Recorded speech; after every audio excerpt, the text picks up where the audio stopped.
శ్రోతలందరికీ నమస్కారం. చక్కని చిక్కని 16 తెలుగు వినోదం సిలికానాంధ్ర వారి బాలానందానికి స్వాగతం సుస్వాగతం. ఈనాటి బాలానందాన్ని కెనడా ప్రాంతంలో ఉన్న మాంట్రియల్ మనబడి కేంద్రం బాలబాలికలు సమర్పిస్తున్నారు. ఈనాటి కార్యక్రమానికి బాలానందం అత్తయ్యగా సింధు నడింపల్లి వ్యవహరిస్తున్నది నేను. నాతో పాటు అన్నయ్యగా జై భాస్కర భట్ల కూడా ఈనాటి కార్యక్రమానికి వ్యవహారకర్తగా ఇచ్చేశారు. పిల్లలు ప్రతిభ పాఠవాలకు ఆలవాలం మన బాలానందం కార్యక్రమం. ఈ రోజు కార్యక్రమంలో పాల్గొంటున్న పిల్లలు మన మనబడిలో ప్రవేశం ప్రమోదం వరకు విభిన్న స్థాయిల్లో తెలుగు నేర్చుకుంటున్న వారు. వారు నేర్చుకుంటున్న పద్యాలు, పాటలు, కథలు, కథానికలు, నాటికలు, సంభాషణలు మొదలైన అనేక ప్రక్రియలతో మిమ్మల్ని అలరించడానికి వచ్చారు. మరి మొదలు పెడదామా? హలో జై, ఎలా ఉన్నావు? శుభోదయం అత్త.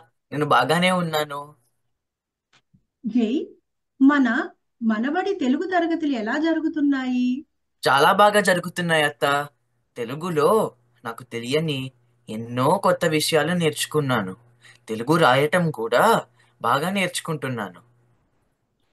తెలుగు రాయటం, చదవడం, మాట్లాడడమే కాదు, అసలు మన తెలుగు భాష పూర్వోత్తరాల గురించి ఎన్నో విషయాలు తెలుసుకోవాల్సిన అవసరం ఉంది. ఇవన్నీ తెలుసుకునే ముందు లక్ష్య చెప్పబోతున్న రాముడు సీత పరిణయం గురించి విందామా? సిద్ధమా లక్ష్య? ఆ, మొదలు పెడతారు. నమస్కారం. నా పేరు లక్ష్మణి. ఈరోజు మీకు రాముడు ఇంకా సీతమ్మ వారు కథ చెప్తాను. మొదలు పెడదామా? సీతమ్మ వారు చిన్నప్పుడు ఒక బంతి ఆట ఆడుకుంటుంది తన స్నేహితులతో. ఆ బంతి ఒక పెద్ద బల్ల కింద వెళ్ళింది. ఆ బల్ల పైన ఒక పెద్ద శివధనుస్సు ఉండేది. ఆ శివధనుస్సుని ఎవరు లేపారు, ఎవరు చెప్పలేరు. కానీ సీతమ్మ వారు వచ్చి ఒక చేటు చేపేసింది. అది చూసిన జనక మహారాజు వీరి మనసులో ఏమనుకుంటారు? నా కూతురు జరిపేసిందా? పెద్దయినప్పుడు ఇది ఎవరన్నా లేపి ఇంకా ఏడుస్తారో వాళ్ళు పెళ్లి తీసుకుంటారు సీతమ్మ వారికి అని చెప్తారు. చాలా రోజులు అయిపోయినప్పుడు సీతమ్మ వారు చాలా పెద్దగా అయిపోయింది. ఆ రోజు వచ్చేసింది. ఆ,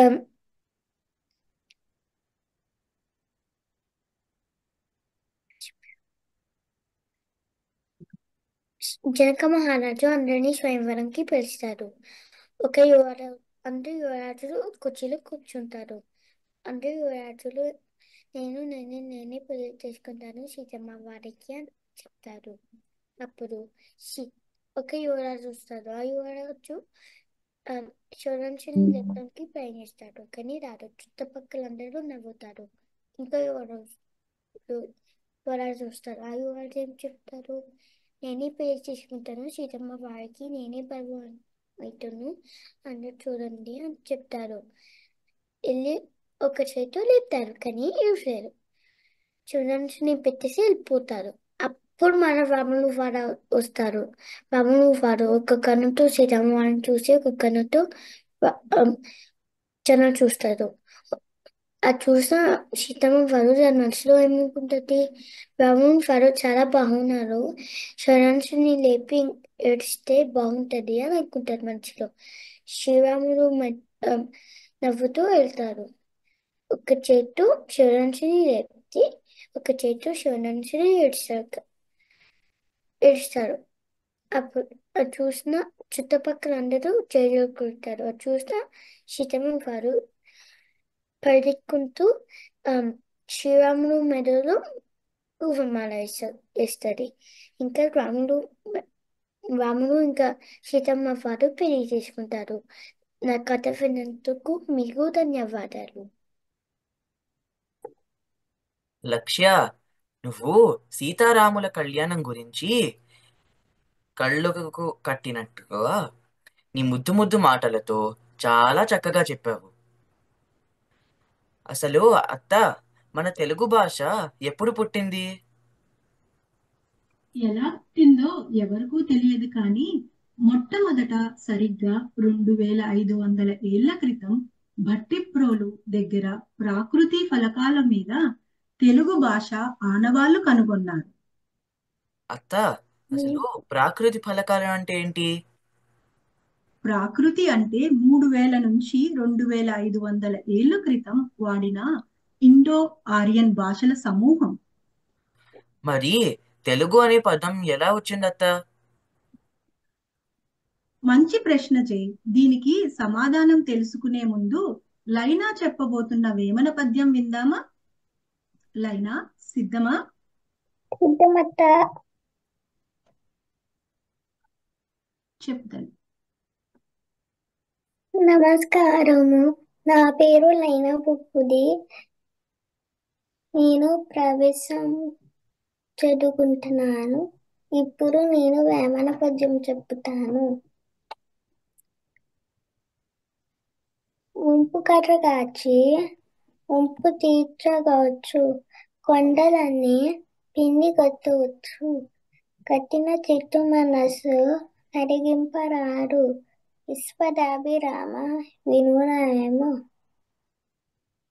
ఇప్పుడు నేను దాని అర్థము చెప్తాను. ఉంపుగా ఉన్న కర్రని మంటలో పెడితే ఉంపు తీర్చవచ్చు. కొండలన్నీ ఎంత పెద్ద కొండ అయినా పగలగొట్టవచ్చు, కానీ కఠిన మనసు వారిని మార్చలేము అని దాని అర్థము. ధన్యవాదాలు. లైనా, నువ్వు వేమన పద్యం చాలా చక్కగా చెప్పావమ్మా. నీకు జైజేలు. మీరు వింటున్నది సిలికానాంధ్ర వారి బాలానందం, చక్కని చిక్కని 16 అనాల తెలుగు వినోదం. జై, మొట్టమొదటిసారిగా 4000 సంవత్సరాల క్రిందట తెలుగు అనే పదం ఋగ్వేదంలో ప్రస్తావించారు. తెలుగు భాషకి సంబంధించిన శాసనాలు క్రీస్తు పూర్వం 257లో మౌర్య సామ్రాజ్యంలో లభ్యమైనవి. చాలా మంచి విషయాలు చెప్పావత్తా. మరి మన తెలుగు వారిని ఆంధ్రులు అని ఎందుకు అంటారు? ఈ ప్రశ్నకి జవాబు చెప్పే ముందు యోషిక చెప్పే ఆవు పులి కథ విందామా? సిద్ధమా యోషిక? సిద్ధమత్త. అందరికీ నమస్కారం. ఇవాళ నేను ఆవు పులి కథ చెప్పబోతున్నాను. ఒక అడవిలో పుణ్యకోటి అనే ఆవు నిండా. ఒక్కరోజు పుణ్యకోటి గడ్డి మేస్తా ఉన్నప్పుడు ఒక పులి దాన్ని చూసి తిందామని వచ్చింది. పుణ్యకోటి పరి ఇలా చెప్పింది: అడవి రాజా, నా దూర ఆకలిలో ఉంటది, నేను వెళ్ళి పాలు ఇచ్చేసి తిరిగి వస్తాను, అప్పుడు అని తినండి అని చెప్పింది. ఆ పులి ఇలా చెప్పింది: సరే, నువ్వు వెళ్ళొచ్చు, కానీ నువ్వు తిరిగి రాకపోతే ఇంకపై ఏ ఆవుని ఎవరిని నమ్మను అని చెప్పి పుణ్యకోటి సరే అని తన దూర దగ్గరికి వచ్చింది. పాలు ఇచ్చేసి తిరిగి పులి దగ్గరికి వచ్చింది.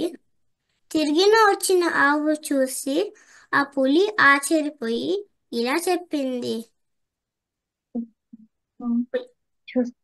పుణ్యకోటి, నీ నిజాయితీకి నేను నమస్కారం ఇస్తున్నా. నిన్ను తినడం పాపం, ఇకపై ఎవరిని తినను. నిన్ను తినడం పాపం. నువ్వు నువ్వు దూర సంతోషంగా ఉండండి. ఈ కథ నీతి ఏంటంటే, మనం ఇచ్చిన మాట నిలబెట్టుకోవాలి. నిజాయితీ, నమ్మకం అనేది చాలా ముఖ్యం. అందరికీ ధన్యవాదాలు. యోషిక, నిజాయితీగా నమ్మకంగా ఎలా ఉండాలో చాలా చక్కగా చెప్పావు తల్లి. నీకు అభినందనలు. జై, మీ ప్రశ్నకు జవాబు. ఆంధ్ర ప్రస్తావన మహాభారతంలో మొట్టమొదటిసారిగా జరిగింది.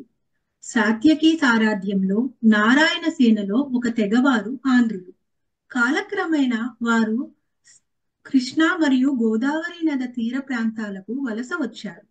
మరిన్ని వివరాలు తెలుసుకునే ముందు బాన్ఫ్ మరియు జాస్పర్ పర్యటన గురించి కృష్ణా సుబ్రహ్మణ్య మనకి ఏమి వివరిస్తాడో చూద్దామా? కృష్ణా, సిద్ధమా?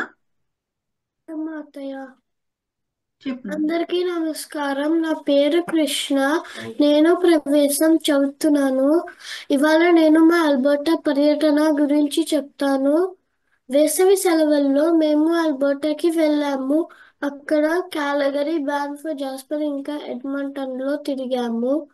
క్యాలగరీలో డైనోసార్ మ్యూజియంకి వెళ్ళాము. అల్బర్టా దగ్గర రాకీ పర్వత శ్రేణులు ఉన్నాయి. బ్యాన్ఫ్ ఇంకా జాస్పర్ జాతీయ ఉద్యానవనంలో చాలా నదులు, సరస్సులు, కొండలు, లోయలు చూసాము. బ్యాన్ఫ్ లో సల్వర్ పర్వతం పైకి ఒక గొండెలలో వెళ్ళాము. అంత ఎత్తు నుంచి ఊరు చూడటం చాలా బాగుంది. లూయిజా ఇంకా ఎమరాల్డ్ సరస్సుల్లో తెడ్డు పడవ నడిపాము. ఇంకా మేము కొలంబియా మంచు క్షేత్రం చూసాము. అందులో ఒకటి అయిన అథబాస్కా హిమనీలం పైకి వాహనంలో వెళ్ళాము. అది ఒక మర్చిపోలేని అనుభూతి. మలైన్ సరస్సులో పడవల్లో తిరిగాము. అక్కడ దారిలో ఒక ఎలుగు చూసాము. నాకు ఇది ఒక మర్చిపోలేని ఒక మంచి పర్యటన. అందరికీ ధన్యవాదాలు. కృష్ణ, నాకు కూడా బ్యాండ్స్ మరియు జాస్పర్ చూసి వచ్చినంత ఆనందంగా ఉంది. నువ్వు చాలా చక్కగా వివరించావు వాటి అర్థాలను. నీకు జేజేలు. మీరు వింటున్నది సిలికాన్ ఆంధ్ర వారి బాలానందం, చక్కని చిక్కని 16 అనాల తెలుగు వినోదం. జై, మన ఆంధ్రులు వారి వలస రావడం గురించి మాట్లాడుకుంటున్నాం కదా. అలా వలస వచ్చిన 5 తెగల వారు యక్షులు, కళింగులు, ద్రవిడులు, నాగులు మరియు ఆంధ్రులు. ఈ జాతులన్నిటిలో కలిసి తెలుగు జాతి రూపుదిద్దుకుంది. తెలుగు భాష ఈ జాతులు ఏకీకరణానికి మార్గం సుగమం చేసింది. ఎన్నో కొత్త విషయాలు చెప్పావత్తా.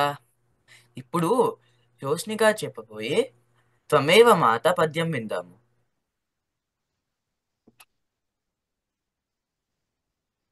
సిద్ధమా జోష్నిక?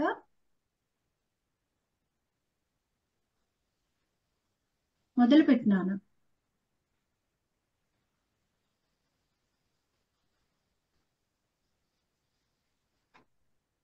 జోష్నిక,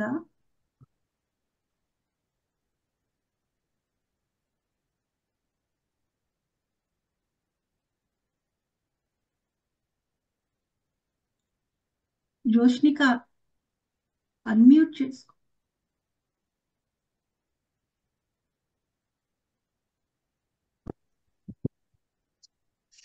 చెప్పు తల్లి. నా పేరు జోష్నిక. నేను మాంట్రియల్ మనబడిలో ప్రవేశం చదువుతున్నాను. మా గురుగారు పేరు కిరణ్ కుమార్.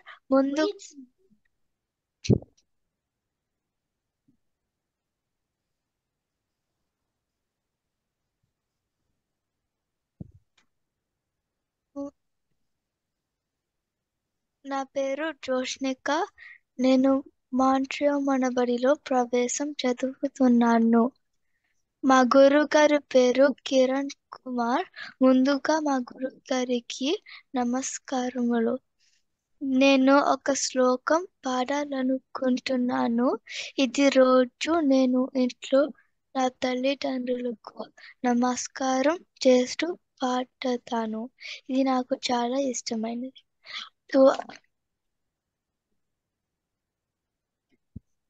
త్వమేవ మాతా చ పితా త్వమేవ, త్వమేవ బంధుష సఖా త్వమేవ, త్వమేవ విద్యా ద్రవిణం త్వమేవ, త్వమేవ సర్వం మమ దేవదేవ్. దేవదేవ, నీవే నా తల్లివి,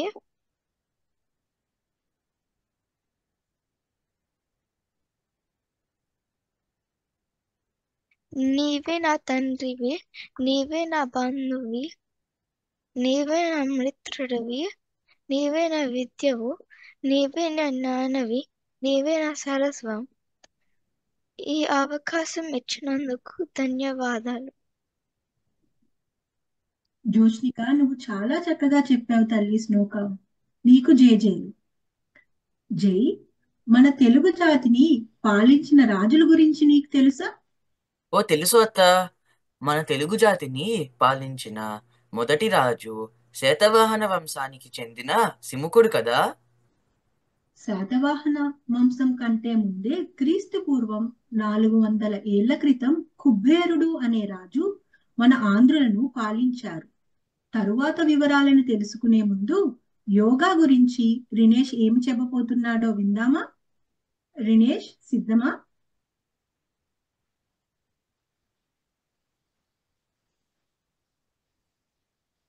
రినేష్, మొదలు పెట్టునానా?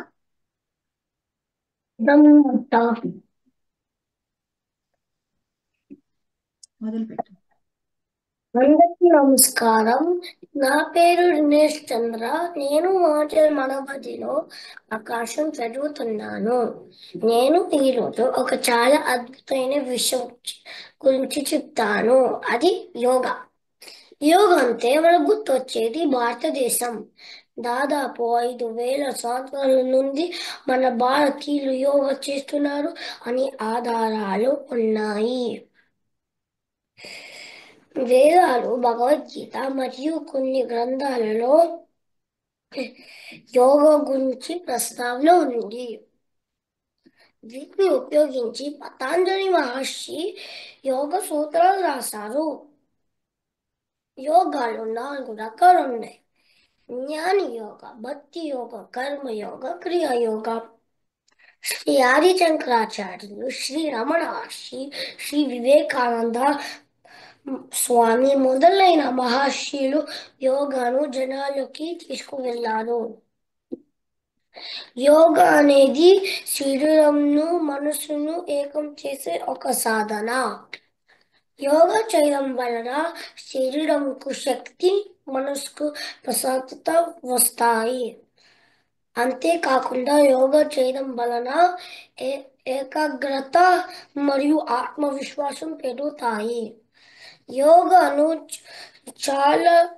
యోగాను ప్రపంచంలో చాలా దేశాల ప్రజలు చేస్తున్నారు. యోగా చిన్నవాళ్ళు, పెద్దవాళ్ళు, ముసలి వాళ్ళు చేయవచ్చు. భారతదేశంలో పుట్టిన ఈ యోగాను ప్రపంచంలో చాలా దేశాల ప్రజలు వాళ్ళ ఆరోగ్యాలను బాగా చేసుకోవడానికి వాళ్ళకి ఉపయోగిస్తున్నారు. ఇది మన భారతీయులకు ఎంతో గర్వపదేనైన విషయం. అందరికీ ధన్యవాదాలు. రినేష్, నువ్వు యోగా గురించి చాలా చక్కగా చెప్పావు. చెప్పడమే కాదు, నువ్వు రోజు యోగా చేస్తావని నేను ఆశిస్తున్నాను. నీకు జేజేలు. మీరు వింటున్నది సిలికానాంధ్ర వారి బాలానందం, చక్కని చిక్కని 16 అణాల తెలుగు వినోదం. జై. కుబేరుడు తదనంతరం క్రీస్తు పూర్వం 220లో శాతవాహన రాజులు పరిపాలించారు. శాతవాహన రాజులలో నాకు శాతకర్ణి గురించి తెలుసు అత్త. అవునా? నీకేం తెలుసో చెప్పు జై. శాతకర్ణి అమరావతి ప్రాంతాన్ని క్రీస్తు శకం 2వ సంవత్సరంలో పాలించేవారు. ఆయన ఎన్నో యుద్ధాలు చేసి దక్షిణ భారతదేశాన్నంతా తన పాలనలోకి తెచ్చుకున్నాడు. శాతవాహన రాజులలో నాకు ఇంకొన్ని రాజుల గురించి చెప్పు అత్త. మనం ఇంకా చెప్పుకునే ముందు సుయాష్ చెప్పే ములక్కాయంత ముసలమ్మ కథ విందామా జై? సుయాష్, సిద్ధమా? సిద్ధమత్తయ్య. చెప్పు నాన్న. అనగనగా అందరికీ నమస్కారం. నా పేరు సుయాంష్. నేను మనబడి మాంట్రియల్ కేంద్రంలో పశువులను చదువుతున్నాను. ఇప్పుడు మున్నక్కారంట ముసలమ్మ కథ చెప్తాను. అనగనగా ఉల్లిపాంటు ఉంది. ఆ ఉల్లిపాంటులో మున్నక్కారంట ముసలమ్మ ఉంది. ఆ మున్నక్కారంట ముసలమ్మ దగ్గర వంకంట వజ్రం ఉంది. ఆ వంకంట వజ్రాన్ని బిందుకంట బీరువాలో పెట్టి తాటకంట తాళం వేసింది. ఒకరోజు ఊళ్ళోకి దొండకంట దొంగ వచ్చాడు. ఆ దొండకంట దొంగని మునక్కాడంట ముసలమున్న వంకంత వజ్రం గురించి తెలిసింది. ఒకరోజు రాత్రి దొండకంటి దొంగడు మునక్కాడంట ముసలమ్మ ఇంటికెళ్ళి తాటికంటి తాళం బద్దలు కొట్టి ఆ బెండకంట అంట బీరువాల నుంచి తాటికంటి తాళం బద్దలు కొట్టి ఆ వంకంట వజ్రం తీసుకుండు. ఆ మునక్కాడంట ముసలమ్మ పనసకంటి పోలీస్ స్టేషన్కి వెళ్ళి పొట్లకంటి పోలీస్కి ఫిర్యాదు చేసింది. ఆ పొట్లకంటి పోలీసు దొండకంటి దొంగడు పట్టుకునికి లవంగమంట లాఠీతో జామకంటి జీప్తో బయలుదేరాడు. ఆ పొట్లకంట పోలీసు దొండకంటి దొంగడు పట్టుకుని జొండకాయ వంకాయంట వజ్రం తీసుకుని ఆ దొంగని జీడిపప్పులో జైల్లో వేశాడు. ఆ సీమట పాకి ఆయనంత సీయగా వచ్చి పొట్లకంటి పోలీస్కి చాటంట శాలువాతో సన్మానించాడు. కథ సమాప్తం. ధన్యవాదాలు. సుయాష్, నువ్వు అన్ని కూరగాయలన్నీ కలిపి భలే మంచి కథ చెప్పావు. నీకు జేజేలు. జై. మరికొన్ని రాజవంశాలు శాతవాహన వంశం తరువాత మన ఆంధ్రులని పరిపాలించింది ఇక్ష్వాకు, పల్లవ, చాళుక్య, కాకతీయ, విజయనగర రాజులు. వీళ్ళ గురించి పిల్లలందరూ తప్పక తెలుసుకోవాలి. మనం ఇప్పుడు జోష్నిక చెప్పే దండోరా వార్తలు విందామా? జోష్నిక సిద్ధమా? సిద్ధమత్త. చెప్తారు. నమస్కారం. ఈ దండోర సమయం వార్తలు చదువుతున్నది జోష్నిక. అమెరికా మరియు కెనడాలోని అన్ని మనబడి కేంద్రాలకు వచ్చే వారం సెలవులను ప్రకటించారు. డిసెంబర్ 28, 29 వారాంతం సెలవు కావడంతో ఈ వారం అన్ని మనబడి కేంద్రాలలోని విద్యార్థులు, తల్లిదండ్రులు, అధ్యాపకులు ముందస్తుగా ఆంగ్ల నూతన సంవత్సర శుభాకాంక్షలు తెలియజేసుకున్నారు. ఈ సెలవులలో బంధుమిత్రులను కలుసుకోవడానికి దూర ప్రాంతాలకు వెళ్లే మనబడి కుటుంబ సభ్యులు జాగ్రత్తగా ప్రయాణం చేయాలని, అందరూ సంతోషంగా సెలవులను గడపాలని మనబడి కోరుతున్నది. గత వారం డిసెంబర్ 15న పొట్టి శ్రీరాములు గారి వర్ధంతి సందర్భంగా దాదాపు అన్ని మనబడి కేంద్రాలలో వారిని తలుచుకున్నారు. తెలుగువారికి ప్రత్యేక రాష్ట్రం కావాలంటూ తెలుగువారి ఆత్మగౌరవం కోసం, తెలుగు నేల అభివృద్ధి కోసం 56 రోజులు ఆమరణ నిరాహార దీక్ష చేపట్టి ప్రాణత్యాగం చేసిన మహనీయుడికి ఘననివాళి అర్పించారు. డిసెంబర్ 23 భారతరత్న పివి నరసింహారావు గారి వర్ధంతి కావడంతో ఈ వారం మనబడి కేంద్రాలలో నివాళి అర్పించారు.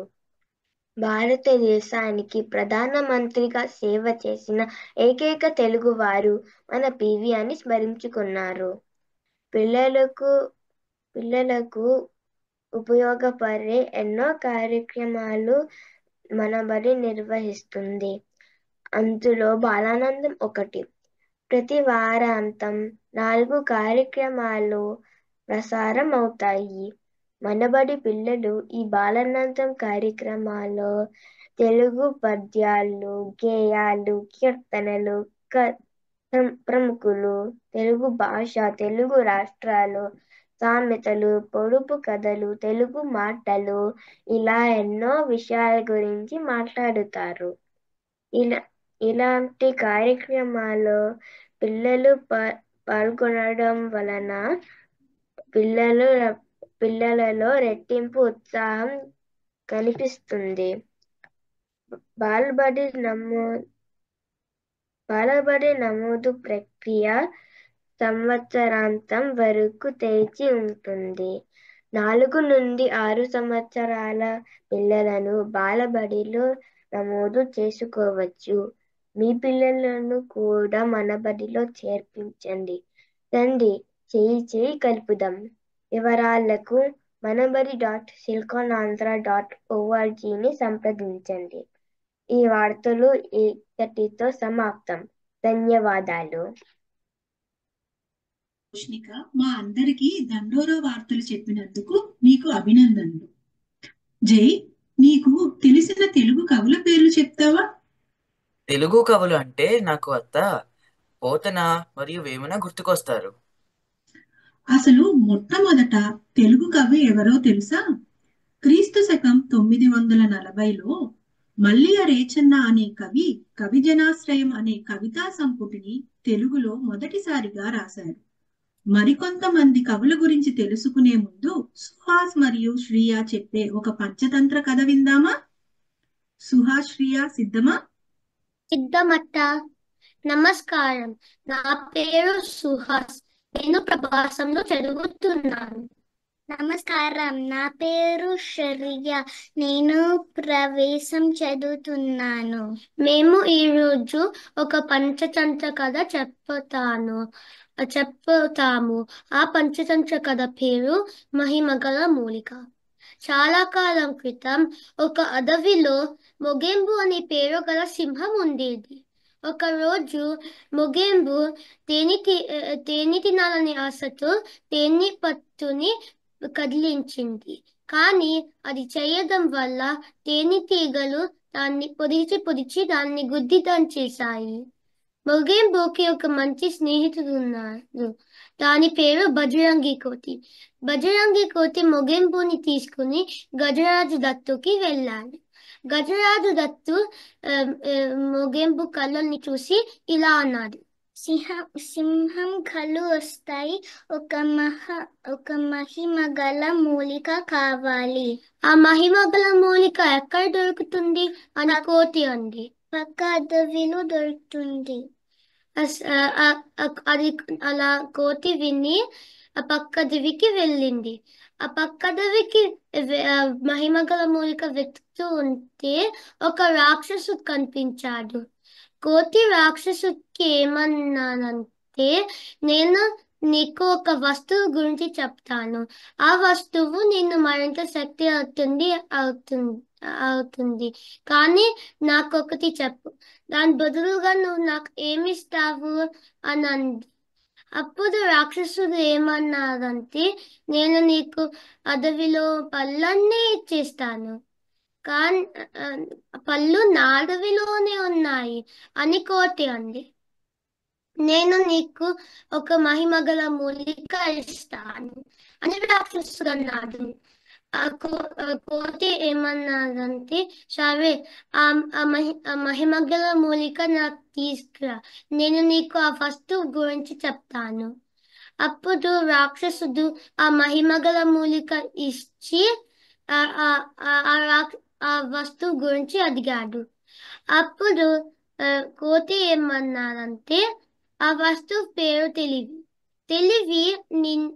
తెలివితో నువ్వు ఏ పని అయినా సాధించవచ్చు. తెలివి ఈ లోకంలో అన్నిటికన్నా శక్తివంతమైనది అని చెప్పేసి తన అడవికి వెళ్ళింది.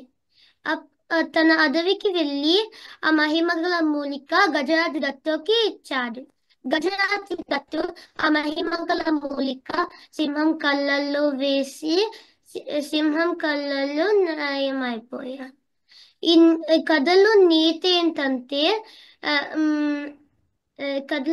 ఏంటంటే తెలివి అన్నిటికన్నా శక్తివంతమైనది. ధన్యవాదాలు. సుహాస్ మరియు శ్రేయ, మీ ఇద్దరూ కలిసి చాలా చక్కగా ఎలా తెలివిగా ఉండాలో అనేది కథలో చాలా బాగా చెప్పారు. మీ ఇద్దరకు జేజేలు. మీరు వింటున్నది సిలికానాంధ్ర వారి బాలానందం, చక్కని చిక్కని 16 అనాల తెలుగు వినోదం. జై, తెలుగులో మల్లియ రేచన్న తరువాత తరంలో కవులు మన కవిత్రయ నన్నయ్య, తిక్కన్న ఎర్రాప్రగడ వీరు మహాభారతంని తెలుగులో అనువదించారు. ఇప్పుడు మహాభారతం కథ నుండి శ్రీరామ్ ఏం నేర్చుకున్నాడో విందామా జై? శ్రీరామ్ సిద్ధమా? సిద్ధమత్త. అందరికీ నమస్కారం. నా పేరు శ్రీరామ్. నేను ప్రసూనంలో చదువుతున్నాను. కొన్ని రోజుల క్రితం మేము the stories of Mahabharata podcast విన్నాము. దాంట్లో నేను చాలా విషయాలు నేర్చుకున్నాను. ఇవాళ మీతో కొన్ని విషయాలు పంచుకుంటాను. కురుక్షేత్ర యుద్ధం జరుగుతోంది. పాండవులు ద్రోణుణ్ణి ఆపలేకపోతున్నారు. అప్పుడే శ్రీకృష్ణుడు ఒక చిన్న సలహా ఇస్తాడు. ధర్మరాజు అశ్వత్థామ హతః కుంజరః అని ఒక అబద్ధం చెప్తాడు. దానివల్ల ద్రోణుడు యుద్ధం ఆపేస్తాడు. పాండవులు ద్రోణుణ్ణి చంపి యుద్ధం గెలుస్తారు. ఇది విన్న వెంటనే నేను మా అమ్మ నాన్నల్ని ఒక ప్రశ్న అడిగాను. ధర్మరాజు ఎప్పుడూ నిజమే చెప్తాడు కదా, ఎందుకు ఈసారి అబద్ధం చెప్పాడు అని. మా అమ్మ నాన్న ఒక చిన్న కథ చెప్పారు. పూర్వం ఒక అడవిలో ఒక ఋషి తపస్సు చేసుకునేవారు. ఆ ఋషి ఎప్పుడూ నిజమే చెప్పాలని ఒక వ్రతం చేసుకునేవారు. ఒకరోజు ఒక దొంగ ఒక వ్యాపారిని వెంట పెడుతూ ఆ అడవిలో వచ్చాడు.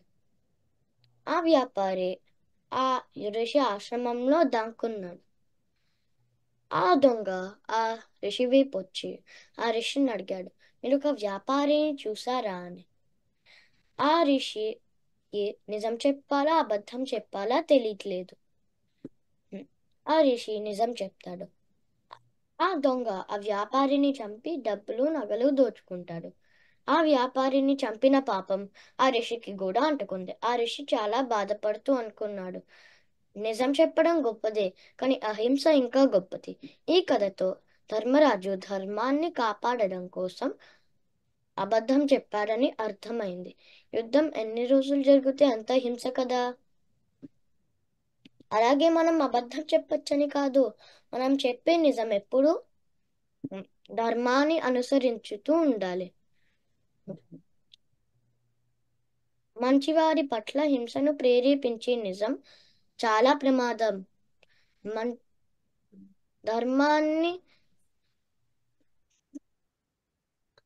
కాపాడేటప్పుడు అబద్ధం చెప్పాల్సి వస్తే తప్పదు మరి. ఇదండి నేను నేర్చుకున్న విషయం. ధన్యవాదాలు. శ్రీరామ్, నువ్వు చాలా మంచి విషయం నేర్చుకుని మాతో పంచుకున్నందుకు ధన్యవాదాలు. నీ ప్రశ్నించే తత్వం వల్లనే ఇది సాధ్యమైంది. దాన్ని ఎప్పుడూ వదలద్దు. అత్త, భాగవతం వ్రాసింది బమ్మెర పోతన్న కదా?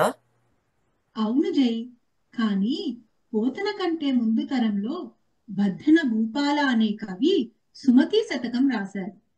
మరికొంతమంది కవుల గురించి తెలుసుకునే ముందు భార్గవ్ చెప్పే అక్బర్ బీర్బల్ కథ విందామా? భార్గవ్ సిద్ధమా నాన్న? సిద్ధమత్త. నమస్కారం, నా పేరు భార్గవ్. నేను మనబడి సిలికాన్ ఆంధ్ర ప్రసూనంలో చదువుకుంటున్నాను. నేను చెప్పబోయే కథ అక్బర్ ఇంకా బీర్బల్. తన ఆస్థానంలో బీర్బల్ అంటే అక్బర్కి చాలా అభిమానం. సభలో ఉన్న మిగతా వాళ్ళకి ఇది నచ్చేది కాదు.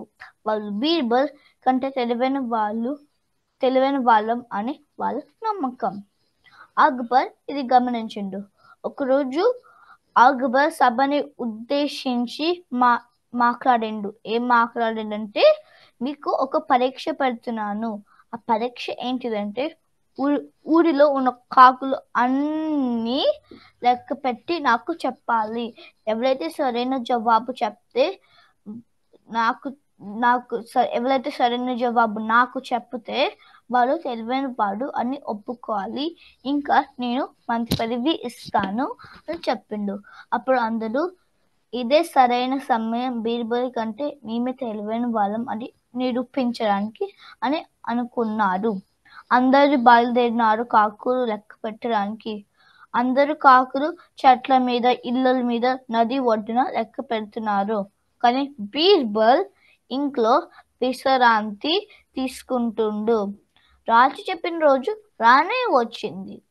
సభలో అందరూ ఉన్నారు కాబట్టి అక్బర్ ఒక ప్రశ్న అడిగిండు. ఏం ప్రశ్న అడిగిందంటే, ఊరిలో ఉన్న కాకులు అన్ని లెక్క పెట్టినారా అని అడిగిండు. అప్పుడు అందరూ అవును మేము లెక్క పెట్టినాము అని చెప్పినారు. అప్పుడు అక్బర్ బీర్బల్ నీ జవాబు చెప్పు అని అడిగిండు. అప్పుడు బీర్బల్ లేచి చెప్పిండు, నేను లెక్క పెట్టినప్పుడు నాకు 500 కాకులు వచ్చినాయి అని చెప్పిండు. అప్పుడు ఇంకొకైనా వెంటనే లేచి బీర్బల్ తప్పు చెప్తుండు, నేను లెక్క పెడితే నాకు 200 కాకులే వచ్చినాయి అని చెప్పిండు. అప్పుడు ఇంకొకైనా వెంటనే లేచి బిడిత తప్పు చెప్తుండు, నేను లెక్క పెట్టినప్పుడు నాకు 1000 కాకులు వచ్చినాయి అని చెప్పిండు. అప్పుడు అక్బర్ బీర్బల్ మీదకి కోపంగా చూసి అడిగిండు. ఏమడిగినంటే, నీ జవాబు ఇంకా వేరే వారిద్దరి జవాబుకి చాలా తేడాగా ఉంది అని అడిగిండు. అప్పుడు అందరూ బీర్బల్ పని అయిపోయింది అని అనుకున్నారు. బీర్బల్ జవాబు ఏంటిదంటే, మొదటి ఆయన లెక్క పెట్టినప్పుడు ఆయనకి తక్కువ కాకులు వచ్చినాయి, ఎందుకంటే మన ఊరి కాకులు వేరే ఊరి కాకులు చూడడానికి పోయినాయి అని చెప్పిండు. అప్పుడు ఇంకొక రెండవ ఆయనకి ఎక్కువ కాకులు వచ్చినాయి, ఎందుకంటే ఆయన లెక్క పెట్టినప్పుడు వేరే ఊరు కాకులు మన ఊరు కాకుల్ని చూడడానికి వచ్చినాయి అని చెప్పిండు. అప్పుడు అక్బర్ బీర్బల్ సమయస్ఫూర్తికి పక్కుమని నవ్విండు. అప్పుడు అందరూ ఒప్పుకున్నారు బీర్బల్ తెలివైన వాడు అని. ఇంకా ఇప్పుడు బీర్బల్కి మంత్రి పదవి వచ్చింది. ధన్యవాదాలు. భార్గవ్, నువ్వు తెలివిగా ఎలా ఆలోచించాలి అనేది చాలా చక్కగా చెప్పావు. నీకు జేజేలు. జై. పోతన తర్వాత తరంలో కవులలో ప్రముఖులు అన్నమయ్య, అల్లసాని పెద్దన్న. అల్లసాని పెద్దన శ్రీకృష్ణదేవరాయల వారి సభలో ఉండేవారు కదా? అవును జై. నాకు తెనాలి రామకృష్ణ కథలు అంటే చాలా ఇష్టము. అయితే ఇప్పుడు ఆశ్రిత్ రామ్ చెప్పే తెనాలి రామలింగడు నలుగురు దొంగల కథ విందామా? ఆశ్రిత్ రామ్ సిద్ధమా? సిద్ధమత్త. చెప్తున్నా. నమస్కారం అందరికి. నా పేరు ఆశ్రిత్ రామ్ పారా. నేను ఒక కథ చెప్పబోతున్నాను. దాని పేరు తెనాల రామలింగడు ఇంకా నలుగురు దొంగలు. రాయలవారి సామ్రాజ్యంలో ఒక మహాకవి ఉండేవాడు. ఆయన పేరు తెనాల రామలింగడు. ఆయన చాలా తెలివైన వాడు. రాయలవారి సామ్రాజ్యంలో నలుగురు పేరు మూసిన దొంగలు ఉండేవాళ్ళు. ఒకరోజు తెనాల రామలింగడు ఇంటిలో దొంగలించుదాము అనుకున్నారు. వాళ్ళు ఒక చెట్టు కింద దాక్కున్నారు. తెనాల రామలింగుడు చేతు కడుక్కోటానికి వెళ్తే చూశారు. దాని తర్వాత తెనాల రామలింగుడు ఒక సైగ ఇచ్చాడు వాళ్ళ ఆవిడకి. ఇంకా చెప్పాడు, మన ఇంట్లో మన ఊర్లో దొంగలు ఉన్నారు,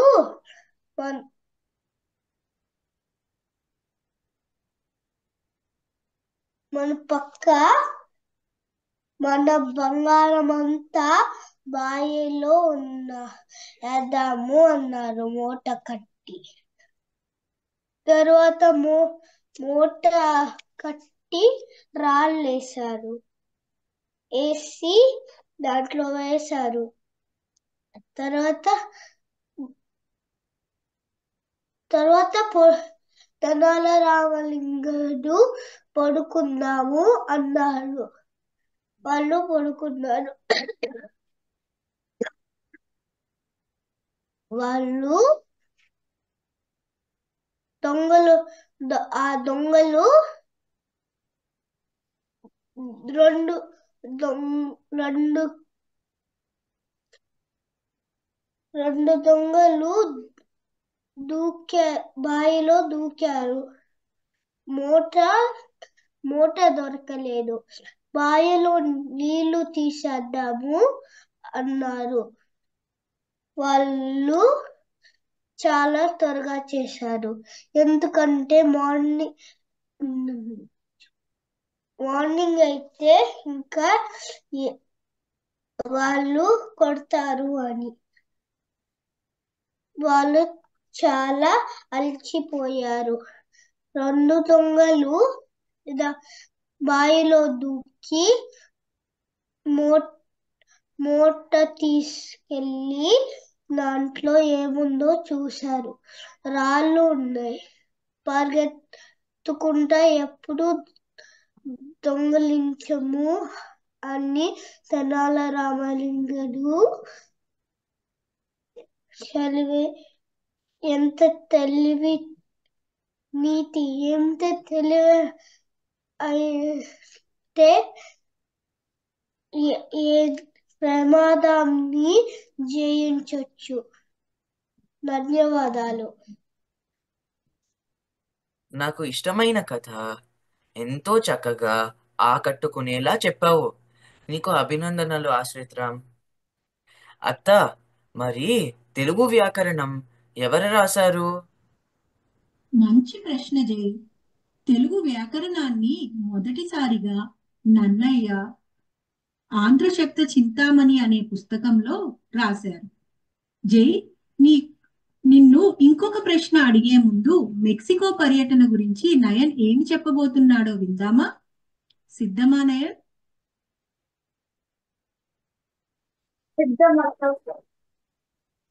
అందరికీ నమస్కారం.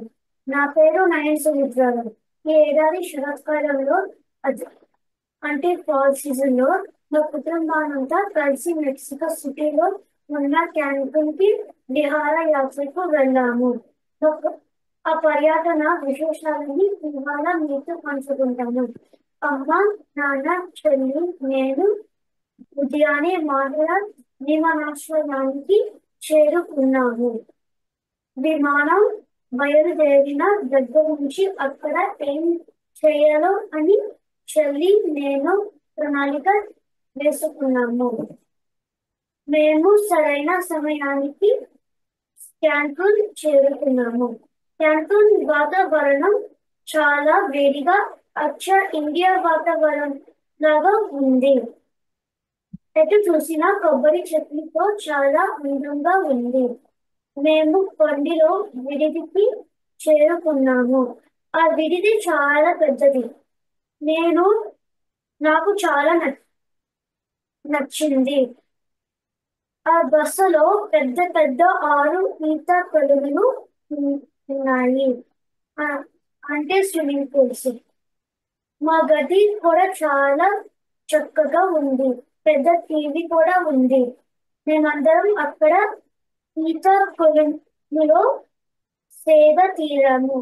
క్యాన్కున్ సముద్రం పర్యాటకులను బాగా ఆకర్షిస్తుంది. అక్కడ సముద్రం నీలి రంగులో చాలా అందంగా ఉంది. అక్కడ సముద్రం తీరంలో నేను చెల్లి బాగా ఆడుకున్నాము. గవ్వలతో ఇల్లు కూడా కట్టాము. అక్కడ ఆడుకోవడానికి చాలా వీడియో గేమ్స్, వాటర్ రైడ్స్ ఉన్నాయి.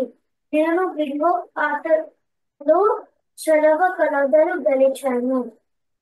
అక్కడ కొమోరో డ్రాగన్ పిల్లను చూసి నాకు చాలా భయం వేసింది. అక్కడ ప్రతిరోజు రాత్రి 9 గంటలకి ఇంద్రజాలం, మ్యాజిక్ షో, నృత్యం, డాన్స్ షో లాంటివి ఉంటాయి.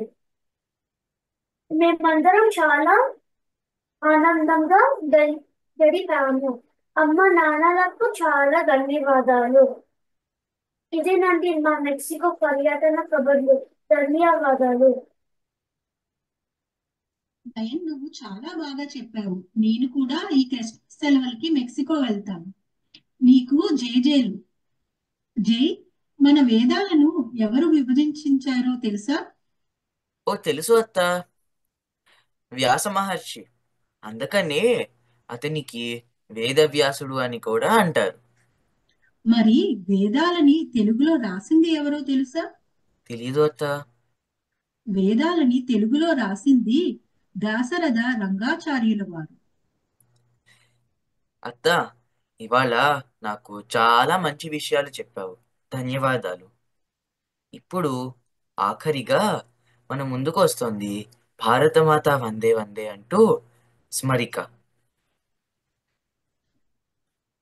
సిద్ధమా స్మరిక? సిద్ధమే అత్త. అందరికీ నా పేరు స్మరిక గౌటి. నేను మాన్షియల్ మనబడిలో ప్రభాసం చదువుతున్నాను. నేను ఇప్పుడు భారతమాత వందే అని పాట పాడబోతున్నాను. భారతమాత వందే వందే వందే మాతరం, పుణ్యధరిత్రి వందే వందే వందే మాతరం. భారతమాత వందే వందే వందే మాతరం, పుణ్యధరిత్రి వందే వందే వందే మాతరం. బాధలు మరిచి పూజలు చేతుం గైకొనవే తల్లి, లలల వేదన విడిచి సాధన చేతుం కాపాడు మా జనని, లలలలల. బాధలు మరిచి పూజలు చేతుం గైకొనవే తల్లి, లలల వేదన విడిచి సాధన చేతుం కాపాడు మా జనని, లలలలల. భారతమాత వందే వందే వందే మాతరం, పుణ్యధరిత్రి వందే వందే వందే మాతరం. ధర్మదాతలకు త్యాగ పురుషులకు పుట్టినది ఇల్లు, లలల. కర్మవీరులకు కళాకారులకు పెట్టినది పేరు, లలలలల. ధర్మదాతలకు త్యాగ పురుషులకు పుట్టినది ఇల్లు, లలల. కర్మవీరులకు కళాకారులకు పెట్టినది పేరు, లలలలల. భారతమాత వందే వందే వందే మాతరం, పుణ్యధరిత్రి వందే వందే వందే మాతరం. ధూర్తవాదము జాతి భేదము మాసెను ఏనాడో, లలల. సత్యహింసల భరత కోయిల కూసెను ఈనాడు, లలలల. ధూర్తవాదము జాతి భేదము మాసెను ఏనాడో, లలల. సత్యహింసల భరత కోయిల కూసెను ఈనాడు, లలలలల. భారతమాత వందే వందే వందే మాతరం, పుణ్యధరిత్రి వందే వందే వందే మాతరం, వందే వందే మాతరం, వందే వందే మాతరం. ధన్యవాదాలు. స్మరిక, నువ్వు చాలా అద్భుతంగా పాడావు తల్లి.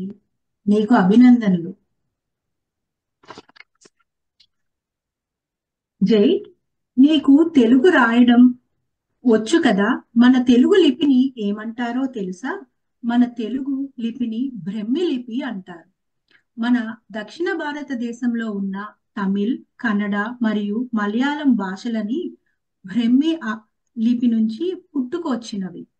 ఒకప్పుడు మన పూర్వీకులు సంస్కృత భాషలలో మాట్లాడేవారు, రాసేవారు. సంస్కృత భాష అని దేవనగరి లిపి అంటారు. బ్రహ్మి లిపి కూడా దేవనగరి లిపి నుండి పుట్టుకొచ్చినది. అందుకే మన తెలుగు లిపి సంస్కృత భాషకి దగ్గరగా ఉంటుంది.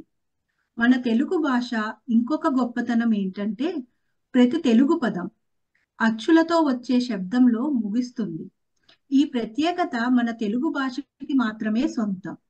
ఇంత పురాతన చరిత్ర ఉన్న మన తెలుగు భాషని భావితరాలకు అందించే బాధ్యత మన అందరిపైన ఉంది.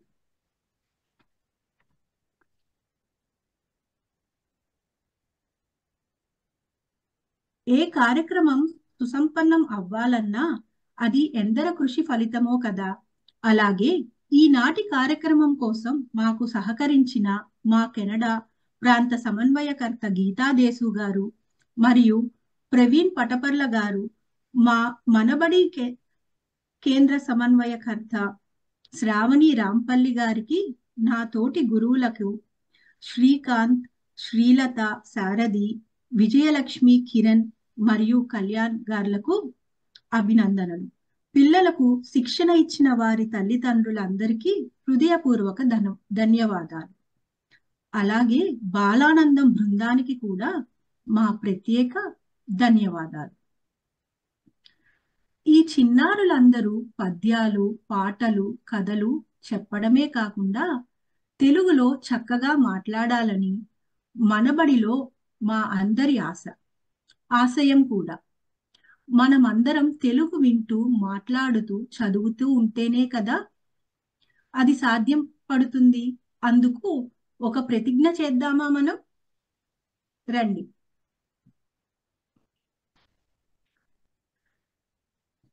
తెలుగు నా మాతృభాష. తెలుగు నా మాతృభాష. తెలుగు అంటే నాకు చాలా ఇష్టం.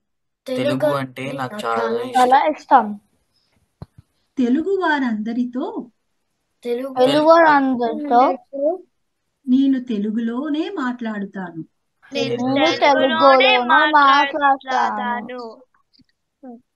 తెలుగు చాలా బాగా చదువుతానని,